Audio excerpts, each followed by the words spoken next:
동메달을 땄습니다. 그랬더니 난리가 났어요.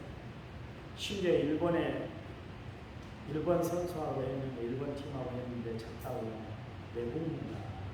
그러니까 SNS에 올리고 난리가 났습니다. 잘하면 박수를 보내고 성적이 떨어지고 기대치에 못 맞추면 그렇게 뽑는 일이 되겠습니다. 세상은 항상 그래요. 앞으로도 그럴 거예요. 그런데 우리는 세상을 바라보고 살아가고 있잖아요. 세상을 바라보는 존재가 되어서는 안 되는 것이죠.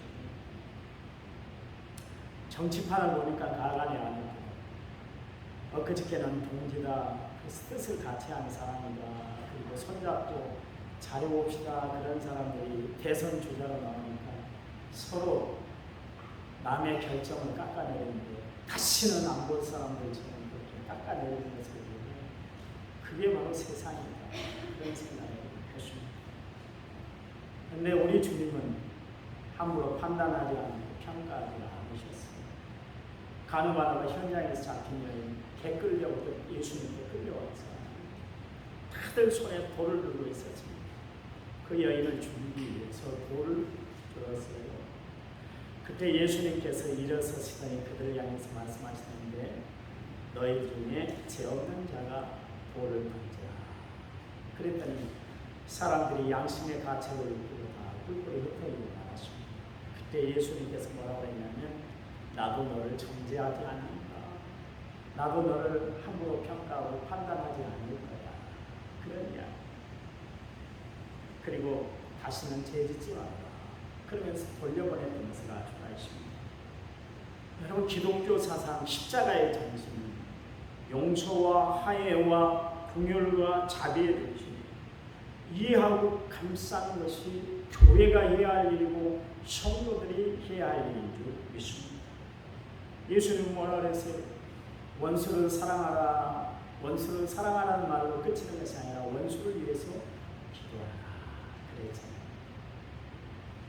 옆에 분 손을 잡으면서 인사하는데, 사랑합니다. 진심을 담아서 한번 해보세요. 사랑합니다. 사랑합니다.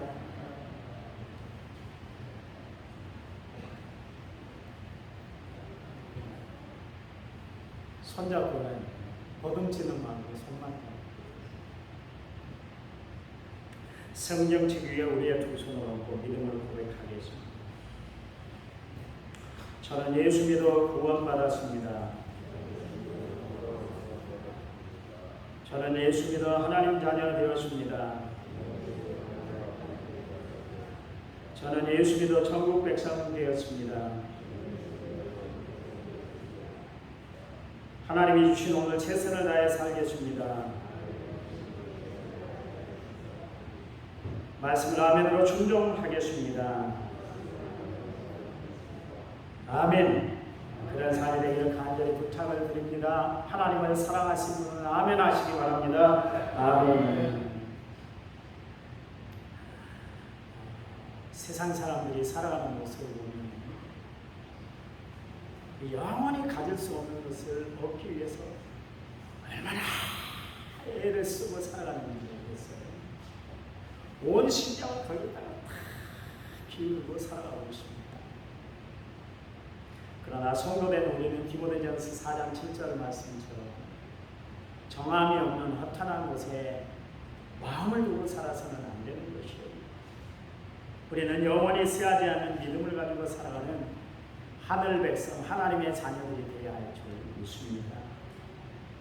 오늘 히브리서 기자는 우리에게 말씀하고 계시는데, 믿음의 주여 또 온전케 하신 님 예수님을 바라보고 살아갈 것을 우리에게 말씀하고 계십니다. 사람들은 각자 바라보는 것이 있어요. 바라보는 것이. 그것을 사람들은 인생의 목표다, 또한 야망이다, 그렇게 표현을 하고 있습니다. 바라보되 재물을 바라보고 살아가는 사람이 있습니다. 권력을 바라보고 살아가는 사람이 있고, 명예를 바라보고 살아가는 사람들이 있어요. 그러나 성도된 우리는 예수님을 바라보고 살아가야 될 줄 믿습니다. 예수님을 바라본다는 것은 도대체 뭔가? 신앙의 유인들이 이런 이야기를 했습니다. 바울은 빌립보서 3장 14절 말씀에서 십자가를 격대로 삼고 살아가는 것이 예수님을 바라보는 것이다. 그랬어요. 왜냐하면 십자가는 구원의 완성이고 우리의 영원한 소망, 우리가 영원히 바라봐야 할 것이 십자가이기 때문이다. 그래서 바울은 십자가를 바라보는 것이 결국 예수님을 격대로 삼고 살아가는 것이 예수님을 바라보는 것이다. 베드로 사도는 베드로전서 5장 8절 말씀에서 늘 깨어 기도하는 것이 예수님을 바라보는 것이다. 되었습니다. 기도한다는 건 뭡니까? 하나님의 도우심을 바라보는 것이 기도하는 거 아니겠습니까? 그래서 기도하는 사람은 하나님을 바라보는 사람이기 때문에 베드로는 베드로전서 5장 8절 말씀에서 그렇게 이야기를 했습니다. 야고보 사도는 산 믿음, 행함이 있는 믿음이 결국 하나님을 바라보는 믿음이다. 하나님을 바라보고 사는 것이다. 그렇습니다. 하나님을 바라보는 사람은 죽은 믿음을 가질 수가 없어요. 왜냐하면 하나님은 살아계신 하나님이시기 때문에 그렇죠. 요한 사도는 사랑하며 사는 것이 하나님을 바라보는 것이다. 말씀하고 있습니다. 신앙이란 뭡니까? 믿음을 가지고 바라보는 것, 믿으신 바라볼 안 그래서 믿음을 가지고 하나님을 바라보는 것, 그것이 신앙이에요. 그래서 히브리서 기자가 오늘 본문 말씀에서 우리에게 요청하고 있는데 하나님을 바라봐라 말씀하고 있습니다. 왜냐하면 하나님만이 소망이 되시고 신이 되시고 의지가 되시기 때문에 그렇습니다. 우리가 하나님을 바라보면 내 삶에 분명히 변화가 찾아오게 되십니다. 가나의 혼인잔치에 물이 변화에 포도주가 된 것처럼 마찬가지로 우리의 삶의 질이 변하고 삶의 모습, 가치관, 패러다임 모든 것이 다 변하게 되어 있는 거예요. 여러분 예수 믿었는데 변함이 없다? 잘못됩니다. 생명이 있는 것은 다 변하게 되어 있어요. 어린아이들 보세요. 어렸을 때 그 모습, 5살, 6살 때 그 모습 그대로만 있으면 어떻게 할까요? 부모의 마음이 애간장이 될 거예요. 저 자식 자라야 되는데 안 자라는 거 보는 귀엽지는 않는데 언제까지 귀여움만 받고 살아야 될 거예요. 그가 장성하는 모습을 봐야 되고 그가 잘된 모습을 봐야 될 거 아니겠습니까? 그렇잖아요. 그런데 5살, 6살 그때가 보기 좋고 말도 잘 듣는다고 그때까지 머물러 있다면 부모의 마음은 억장이 무너집니다. 하나님도 마찬가지입니다. 신앙생활 5년, 10년, 20년, 30년 했는데도 여전히 그 자리에 있다면 문제가 있는 거예요. 여러분 안에 생명이 없다는 거예요. 생명이 있는 것은 다 자라게 되고 성숙하게 되어 있는 거예요. 자라질 않는다. 문제 있는 신앙입니다. 그렇죠. 우리가 정말 예수님을 바라보면 내 삶이 변화될 뿐만 아니라 어느덧 예수님을 닮아가는 모습이 우리에게 나타나는 것 되어 있습니다. 1850년에 네세니얼 호손이 쓴 큰바위 얼굴이라는 단편소설이 있잖아요. 어린 시절 어네스트가 어머니 말대로 큰바위 얼굴을 바라보면서 살았습니다. 그랬더니 자신이 성인이 되니까 평소에 동경하고 늘 바라보던 큰바위 얼굴이 자신의 얼굴이 되었다. 그런 이야기. 초등학교 때 아마 초등학교 다니시는 분들 다 알고 이는 평소에 우리가 무엇을 바라보고 살아가느냐가 참 중요하다는 것이에요. 성도 여러분, 우리가 거룩하신 예수님을 바라보고 살아갈 때 우리 역시 하나님이 원하시는 거룩한 하나님의 자녀들이 되는 줄 믿습니다. 자식들은 분명히 부모의 유전자 DNA를 받고 태어납니다. 그래서 이 유전자의 영향으로 인해서 생활 태도나 모습, 습관까지 담고 심지어 말투까지 담고 하나님의 자녀된 우리에게도 예수님의 유전자 DNA가 우리에게 있어야 되는 거예요. 그래서 삶 가운데 그분의 성품이 나타나야 되고 그분의 인격이 드러나는 삶을 우리가 살아야만 되는 것이에요. 럭비공처럼 어디로 튈지 모르는 베드로, 그가 예수님 바라보기를 하다니 결국 예수님을 닮아가는 인격의 사람이 되었던 것을 알 수가 있습니다. 겟세마네 동산 예수님이 기도한 자리에 따라갔는데 실컷 잠만 자다가 예수님의 책망을 듣고 말았던 베드로잖아요. 그런 사람이 성령으로 변화되니까 그가 기도의 사람이 됐어요. 예수님처럼 기도하는 사람이 되었다. 그런 이야기. 그러면서 베드로전서 4장 7절 말씀에 만물의 마지막에 가까웠으니 그러므로 너희는 정신을 차리고 근신하여 깨어있으라. 기도해야 된다. 그런 이야기예요. 성질이 얼마나 고약했든지 성질이 불같은 사람이 있었습니다. 그래서 예수님이 그의 이름 별명을 하나 붙여줬는데 너는 고아너기의 아들이다. 우리의 아들이다. 벼락처럼 성질이 급한 놈이다. 그런 이야기예요. 그 사람이 누굽니까? 요한 사도예요. 그가 예수님을 따라다니며 예수님과 함께 했더니 예수님처럼 사랑의 사도로 그가 변화됐던 것을 알 수가 있습니다. 요한에서 4장 8절 말씀에 그가 하나님은 사랑이시다 그랬어요. 요한에서 4장 10절 말씀에 우리가 사랑하는 자들아 하나님이 같이 우리를 사랑하셨으니 우리도 서로 사랑하는 것이 마땅하도다 그러면서 사랑을 이야기를 하고 있습니다. 오직 그의 중심이 사랑으로 그렇게 하나 되었던 것을 알 수가 있습니다. 누가 이 개박한 성격의 소유자인 요한 사도를 사랑의 사도로 바꿔놨나요? 예수님인 줄 믿으시기 바랍니다. 성령님이신 줄 믿으시기 바랍니다. 기독교 역사에 엄청난 일을 이루었던 바울. 남의 의견을 섭렵할 줄 모르는 사람, 남의 의견을 받아들일 줄 모르는 사람, 자기 고집으로 가득 찼던 사람, 자기애로만 충만했던 사람 바울이에요. 그런데 그가 변화된 하나님의 사람으로 나타났던 것은 그가 부활하신 주님을 만나고 말미암아 그의 삶과 행적이 예수님을 닮아갔기 때문에 그랬습니다. 바울이 고백하잖아요. 여러분 빌립보서 1장 8절 말씀에 내가 그리스도의 심장으로 이야기를 하고 있습니다. 바울이 주의 일들을 담대하게 감당하고 충성을 다하고 온전히 헌신할 수 있었던 것은 그의 심장이 그리스도의 심장을 이식받고 살았기 때문에 그랬습니다. 바울의 몸에 그리스도의 뜨거운 피가 흘러내렸다 그런 이야기. 그가 문영혼을 사랑하고 맡겨진 일에 최선을 다하고 그런 모든 힘의 근원이 바로 부활하신 예수님을 만나기 때문에 그렇습니다. 그는 말도 행동도 예수님을 닮아가는 거룩한 하나님의 사람이 되었던 것을 알 수가 있습니다. 여러분 찬송가 463장에 보면 신자 되기를 원합니다. 찬송가 가사가 있습니다.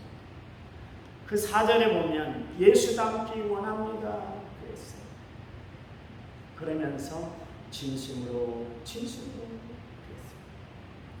이 찬송가 가사처럼 우리는 진심을 다해 전심으로 예수님을 닮아가는 삶을 살아가는 성도들이 되어야 할 줄 믿습니다. 그렇다면 예수님을 닮아가는 모습은 도대체 어떤 모습일까요? 오늘 세 가지를 여러분에게 말씀을 드렸는데 첫 번째, 온유함과 겸손함으로 살아가는 삶을 뜻하는 것입니다.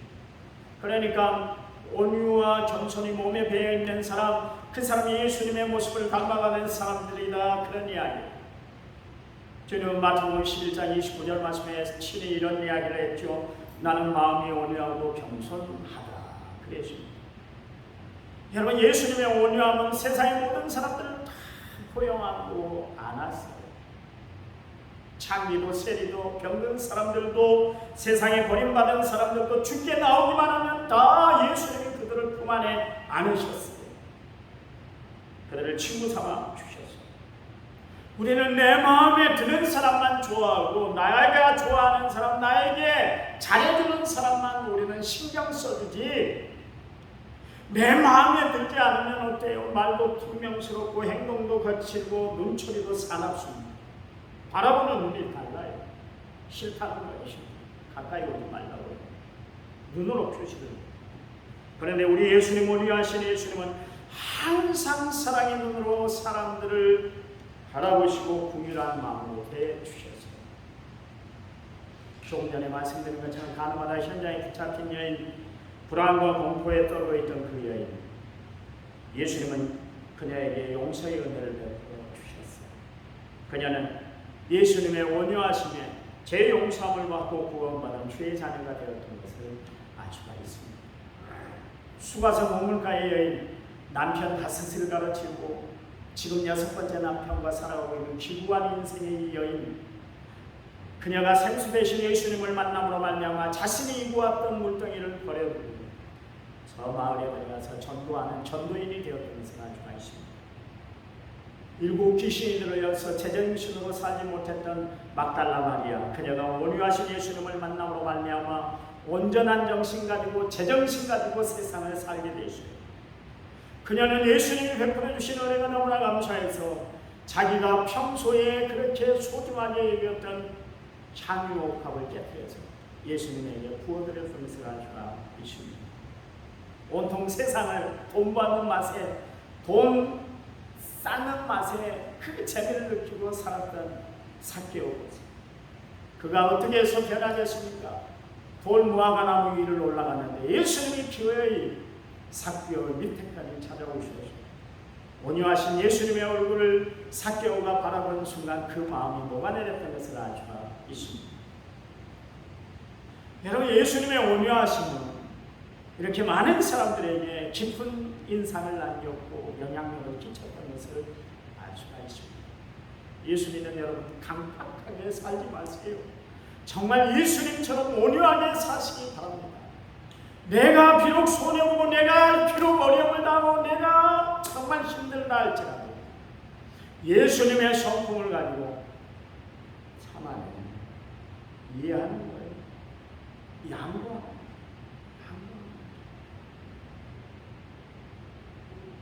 제가 굉장히 뭘 해도 죽지 않는 살고 운동을 해도 그렇습니다. 탁구를 치는데 내가 이겨야만 돼. 얼마나 학을 쓰고 얼마나 방방거렸는지 신학까지.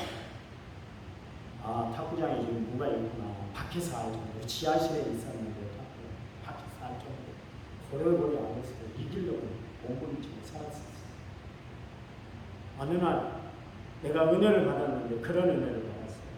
이 게임에 내가 이기면 뭐하고 지면 뭐하고 아무것도 아니고 내기를 하는 것도 아니고 거기 내 명예가 걸린 것도 아니고 내 생명이 걸린 것도 아니고 죽게 하는 걸 살기로 하고 있다.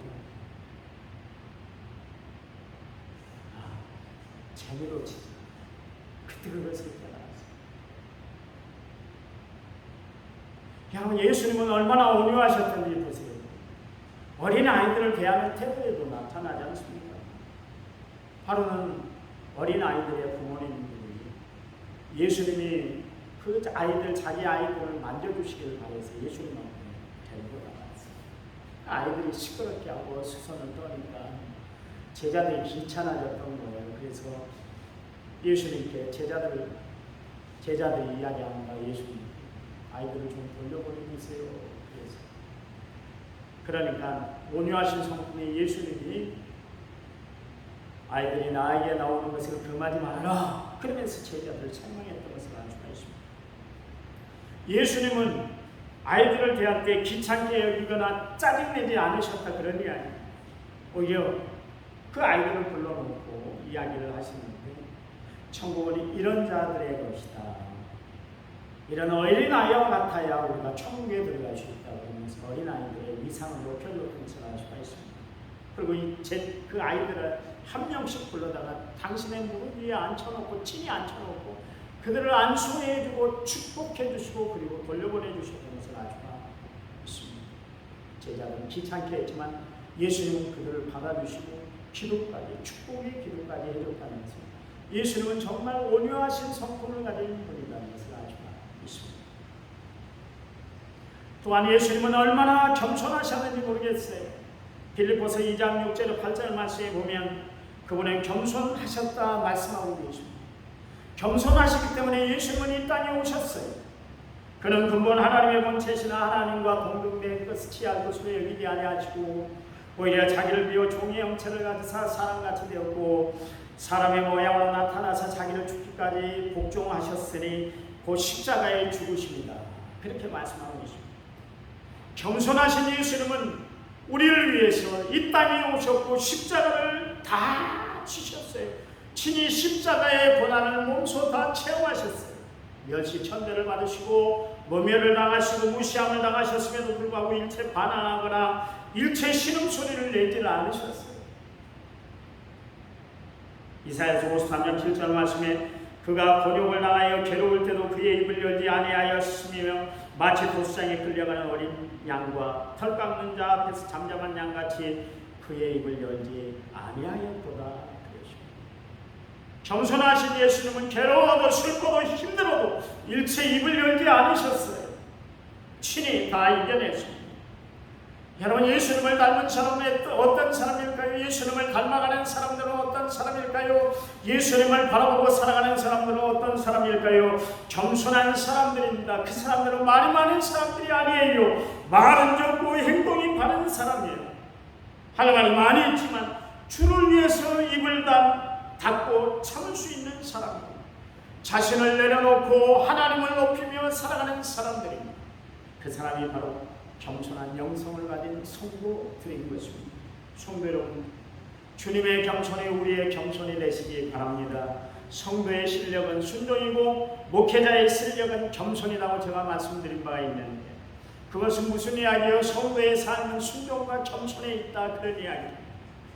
겸손하여 하나님의 뜻을 이 땅에 이루셨던 예수님처럼 우리도 이 땅에 겸손하여 하나님의 뜻을 이루고 살아가는 온유함으로 하나님의 성품을 닮아가는 믿음의 성도들이 다 되시기를 간절히 부탁을 드립니다.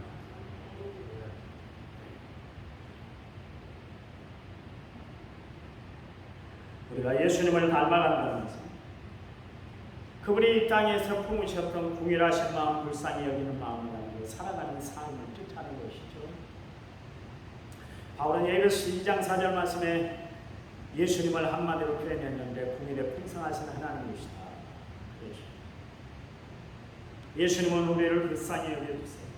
그분의 궁일하심이 사울이 바울이 되게 만들었고 시몬이 베드로로 변화되고 만들었던 것을 알고 있습니다. 예수님의 한결같은 마음은 뭐냐면 궁휼한 마음이세요. 그래서 병을 안고 살아가는 환자들을 보면 어찌할 바를 모르고 그들을 다 일일이 다 고쳐주셨어요. 피곤한데도, 지쳐있는데도, 힘든데도, 시장한데도, 그런데도 그들이 나올 때마다 거절하지 아니하고 다 고쳐주셨어요. 예수님이 얼마나 궁휼하셨던지 목자 없는 양처럼 유리 방황하는 그 백성들을 보고 안타까운 마음을 가지셨던 것을 알 수가 있습니다. 그리고 죄인들을 치근히 여기셔서 그들의 죄를 용서하시고 그들의 회개를 하나님이 다 받아주셨던 것을 알 수가 있습니다. 공일에 풍성하신 하나님, 이 예수님이 하루는 우리를 위해서 십자가를 지시기 위해 겟세마네 동산에 들어가셨잖아요. 그곳에서 예수님이 이런 기도를 했어요. 할 수만 있거든 이 잔을 내게서 옮겨주세요. 예수님 자신도 십자가를 진다는 것이 너무나 고통스럽고 힘들다는 것을 알았어요. 왜요?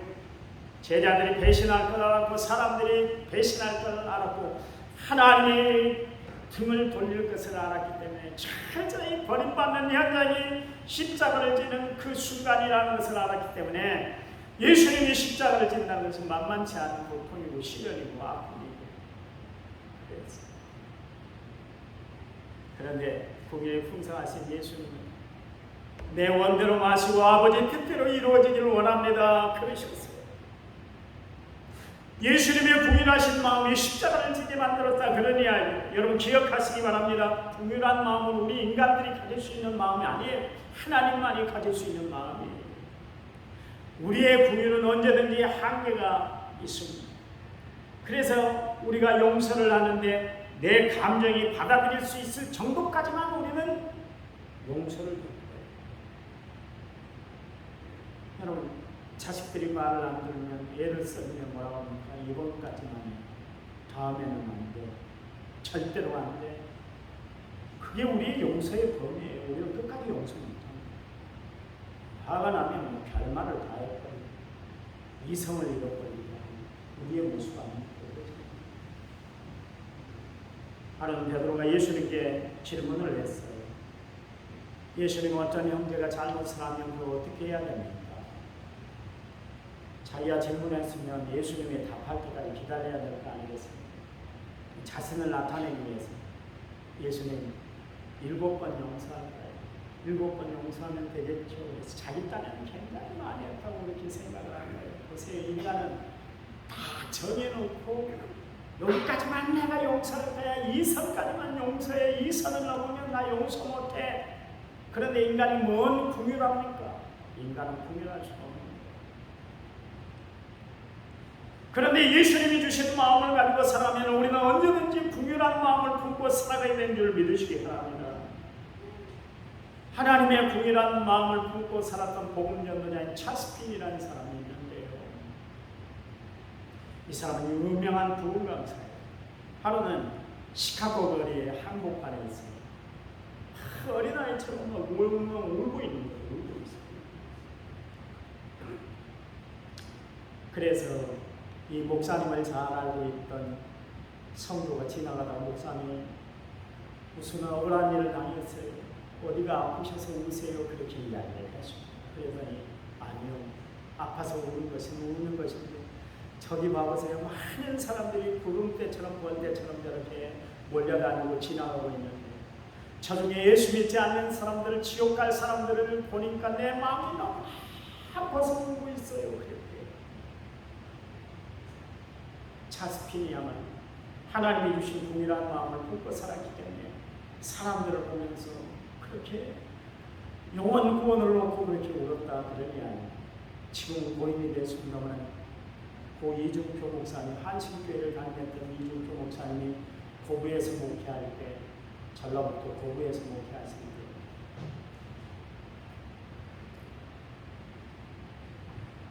목바닥에서 가다가 무릎 꿇고 울고 심장낭에서 무릎 꿇고 울고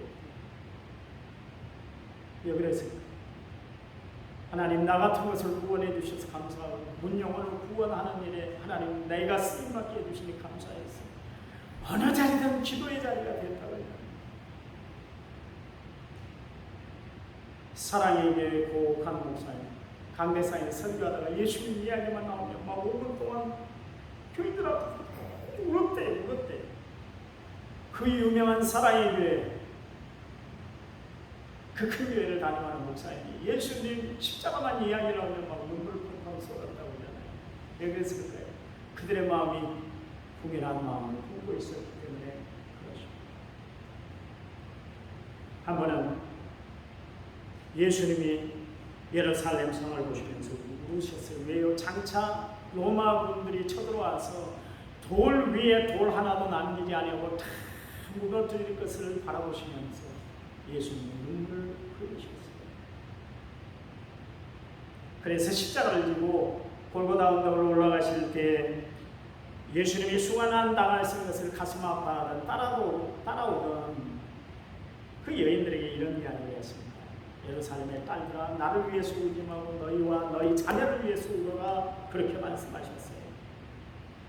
여러분 AD 70년에 로마 장군 티토에 의해서 예루살렘이 함락을 될 때 그때를 바라보시면서 우리 예수님의 가슴이 너무 아파서 궁일한 마음으로 그렇게 우셨다 그런 이야기입니다. 여러분 예수님을 바라보고 살아가는 여러분도 예수님처럼 궁일한 마음을 품고 살아가시기 바랍니다. 강팍한 마음이 아니라 궁일한 마음을 가지고 좀 살았으면 좋겠어요.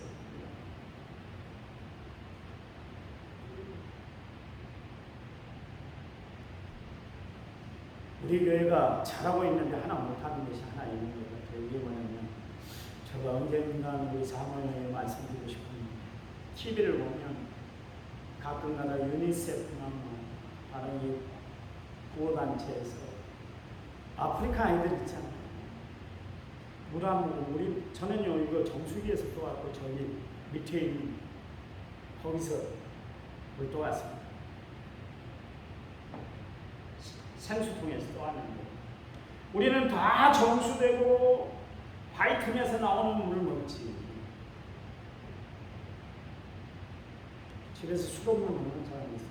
그것도 몸에 건강이 안 좋다고 생각하니까 그 물도 안 마셔. 아프리카 사는 애들 보면서 흙탕물을 먹다. 흙탕물. 살려고 죽는 줄 알면서 그 물을 먹어야 하루라도 살 수 있습니다. 우리가 좀 도왔으면 좋겠어요. 그 현실도 가슴이 아프고 목사님 우리 교회도 지금 못하고 있는데 무슨 말씀이에요? 한국이 가장 못 살고 있을 때 미국에 있는 사람들이 한국교회 독자, 한국이 전랑으로 인해서 너무나 어려움을 당하고 있다, 이 소식을 접한 순간 선교 단체를 만들었습니다. 동양선교회입니다. 이 선교를 만들어서 한국교회를 돕자, 우리 선결교회를 돕자 해서 매일 유동직 나가는 사람들 있잖아요. 그 사람들이 돈을 벌면 얼마나 벌겠어요? 그분들이 바치는 돈이 얼마나 귀하겠어요? 그냥 피땀 흘려 버는 돈 아닙니까? 그냥 의자에 앉아서 그렇게 번 돈이 아니라 땡볕과 싸우고 추위와 싸워서 번 돈, 얼마나 아깝겠어요? 우리 같으면 들 수 있겠어요? 근데 그 돈을 1센트, 1달러씩 보내가지고 한국을 도와서 한국이 지금 이렇게 성장하는 거예요. 여러분, 박정희 대통령이 뭐 성장하게 했다고 다 날리고 또 선거철이 되니까 박정희가 도왔다고 이야기합니다. 아니면 하나님이 도우신 줄 믿으시기 바랍니다. 하나님이 도우셨어요. 누가 도와요? 하나님이 도왔지. 한국 역사를 바로 볼 줄 알아요. 가장 어려울 때, 일어서기 힘들 때 구호물자를 누가 보내줬어요? 선교사들이 보내줬어요. 그래서 한국이 이렇게 길을 피고 사는 것이 착각하면 안 돼요. 모르겠어요. 정책을 잘 썼어요. 새마을운동 때문에 한국이 부흥하고 좋은 방향으로 나가기는 했지만 원천적으로 도움되는 그거예요. 그들이 국민한 마음으로 왔어요. 그래서 한국을 살려보자, 한국을 일으키자, 한국교회가 다시 소생해야 된다. 그런 있었기 때문에 우리는 잊어버리고 살아요. 도움받는 걸 잊어버리고, 도와줄 것만 생각하고 도움받는 걸 잊어버리고 살아야 잘 알죠. 예수 믿는 우리는 국민한 마음을 품고 살아야 될 것입니다. 예수님을 바라보고 살 때 우리는 예수님의 순종과 순명을 배우게 됩니다. 지난번에 말씀드린 것처럼 기독교에서 쓰는 단어 중에 순종, 복종, 순명이 있습니다. 순종은 뜻에 따라서 또 살아가는 것이고, 복종은 명령에 따라 복종하는 것이고, 순명은 생명을 바쳐가면서까지 따르는 것을 순명이라고 합니다. 예수님은 우리를 위해서 순종하셨고 복종하셨고 순명하셨어요. 여러분, 바울은 인간인 바울이었습니다만 그도 하나님의 말씀에 순종하고 하나님의 뜻에 복종하고 하나님의 역사에 결국 그는 순명하고 하나님의 놀라운 역사를 이루었던 것을 알 수가 있습니다. 성도 여러분, 여러분에게 다시 한번 부탁을 드립니다. 순종하는 성도들이 되시기 바랍니다. 하나님 말씀에 복종하며 살아가는 성도들이 되시기 바랍니다. 하나님의 뜻에 순명하며 살아가는 성도들이 되시기 바랍니다. 그래서 여러분 얼굴에 온유가 쓰여지고 여러분의 삶 가운데 겸손의 향기가 풍겨나고 궁일한 마음과 영혼을 불쌍히 여기는 마음을 가지고 영혼 구원하는 일에 아름답게 사용되는 믿음의 성도들, 품이 있는 우리 남은 성결교회 성도들이 다 되시길 간절한 마음으로 부탁을 드립니다. 하나님 감사해. 주님 은혜, 주님 사랑, 주님 베풀어 주신 놀라운 은혜에 날마다 감사 감격하며 살아가는 저희들로 축복해 주시옵소서. 이제는 길이요 진리요 생명 되신 우리 주 예수 그리스도의 은혜와 하나님 아버지의 지극하신 사랑과 성령님 위로교통원의 충만한 역사가 오늘 말씀을 받은 모든 성도들 위에 이제부터 영원토록 함께 하시기를 간절히 축원하옵나이다. 아멘.